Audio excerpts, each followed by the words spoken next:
PASTEF est la catastrophe sociale. Des milliers de familles brisées. Presque un an après l'arrivée au pouvoir de PASTEF, Ousmane Sonko promettait du travail, du renouveau, une lueur d'espoir. Mais aujourd'hui, c'est un tout autre visage qui se dessine, celui d'un cauchemar social sans précédent. Les promesses d'emploi se sont transformées en vagues de licenciements. Des pères, des mères, des jeunes, jetés à la rue du jour au lendemain. Sans explication, sans indemnité, sans humanité. Le régime de Sonko pulvérise les records de licenciements. À Dakar, 800 travailleurs du port autonome ont été sacrifiés. À l'aéroport international Blaise Diagne, 500 employés ont été éjectés sans ménagement. À la Poste, 200 familles ont été brisées.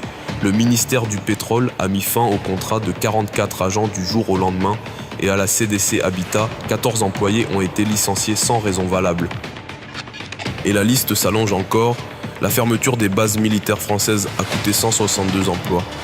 Le secteur du BTP s'effondre avec une chute de 25% de la consommation de ciment, entraînant la disparition de plus de 10 000 emplois. À Diamniadio, des entreprises textiles ferment, laissant plus de 500 travailleurs sans avenir. L'injustice frappe jusqu'aux plus fragiles. Au commissariat à la sécurité alimentaire, 10 employés, dont 8 femmes, ont été licenciés abusivement. Pourtant, leur contrat avait été validé par le conseil d'administration et l'inspection du travail, mais cela n'a pas suffi à les protéger. Aujourd'hui, les syndicats se réveillent enfin. À la CNTS, la colère explose. Modi Guiro, Elimane Diouf et Cheikh Diop dénoncent ces actes barbares et jurent de se battre pour la dignité des travailleurs. Mais pendant ce temps, les familles restent sans voix.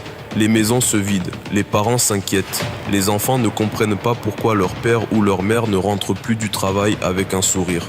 Sonko et son gouvernement détournent le regard.